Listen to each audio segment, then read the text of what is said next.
A video by Fuck.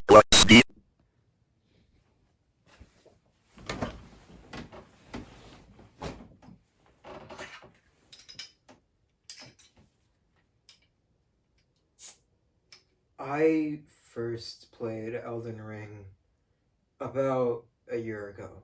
It was the end of my freshman year of high school, and that had been one of the most chaotic years of my life. I won't go into very much detail, but it was a year of great change for me. A lot of stuff changed, mostly for the better, but for the most part, I was just recovering from the hell that had been middle school for me. I bought Elden Ring on a complete whim. I had heard good stuff about it. It had come out the year before, so I already heard about how it got Game of the Year and whatever. So I decided to pick it up. I thought, oh yeah, this will be fun. Maybe I can, have some fun with it. I by no means expected for it to be the only game that I would play that summer and the following 3 months too. I'll never forget that big wow moment that everyone has with it, where after you leave the hero's grave,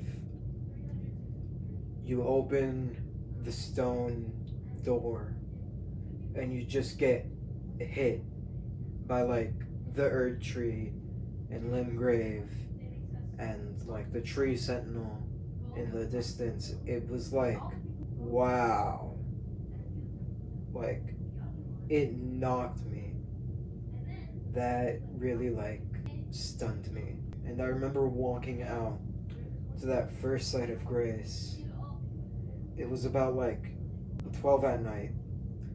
And I just remember talking to Vare and something about the way that the voice actor delivers those first lines. It's I don't know why, but it really struck a chord with me. It kind of reminded me of the G-Man for some reason. And it was just such a hauntingly beautiful first experience with the game.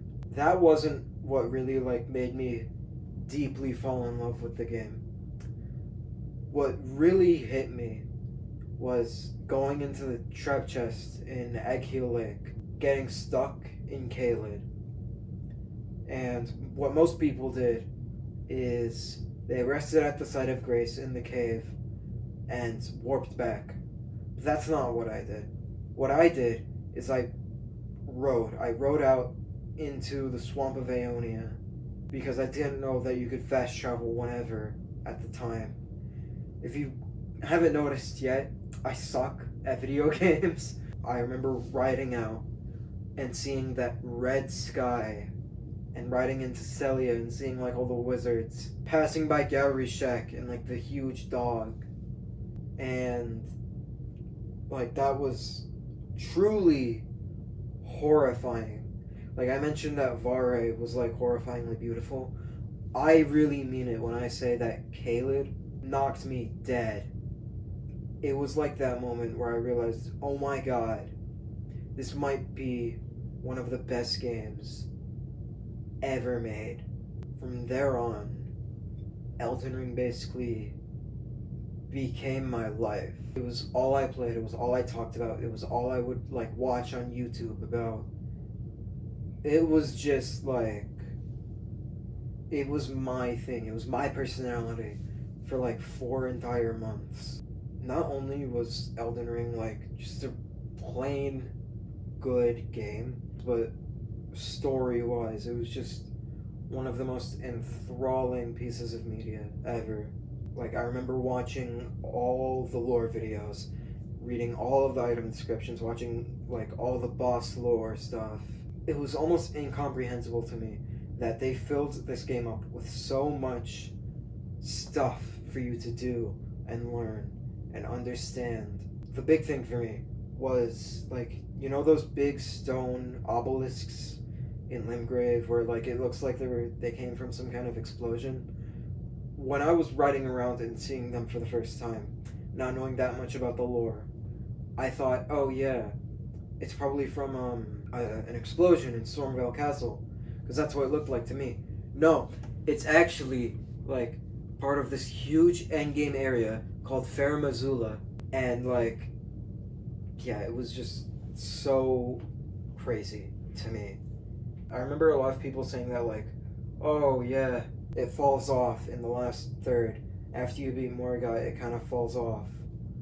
I never really felt that.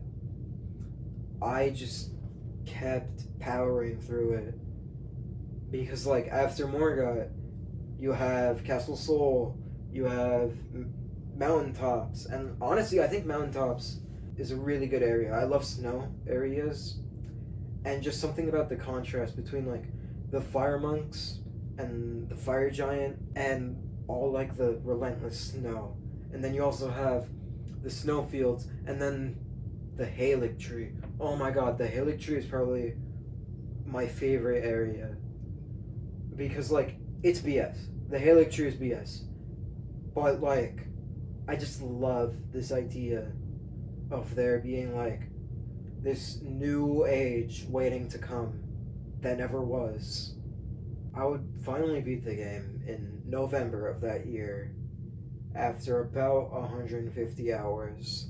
And that was honestly one of the most gratifying, one of the most cathartic, one of my proudest achievements, not just in gaming but in life. It means so much more than just killing Radagon and Elden Beast. For me, it represented like a new era because like I very rarely see games to the end, to be honest. I find games that I think are cool and then I never beat them. Elden Ring was the first game in a very long time that I actually beat. I was determined to get the platinum before the DLC dropped, and I did. And that platinum trophy, it means so much to me because it represents such a dramatic shift in how I view video games and life, really. So there is something about Elden Ring that really makes you think about your place in the world and what you're supposed to do. Since then, I've beaten the game another 2 times. I'm yet to beat the DLC because I've been playing Dark Souls 3 and Bloodborne. Both mind-blowingly incredible games. But Elden Ring will always have that special place in my heart. I don't think I'll ever play a game that changes me more than Elden Ring. Thanks for watching.